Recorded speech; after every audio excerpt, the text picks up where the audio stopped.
Hi, I'm Andre Bauer. A year and a half ago, I fell and hurt my shoulder. After an MRI, I realized that I had a torn rotator cuff with a retraction. After visiting 3 different surgeons who all recommended I have a full surgery, I decided to go visit Dr. Jeremiah Jimerson.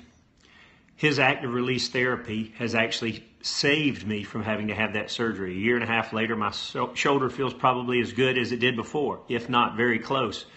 And I didn't have to have the surgery. I can tell you that not having to be cut on, not having to go through 4 months of my arm in a sling was a blessing.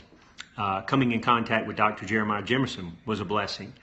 I would recommend anyone before they have surgery at least exploring the opportunity to take a second opinion and maybe a different route as to healing.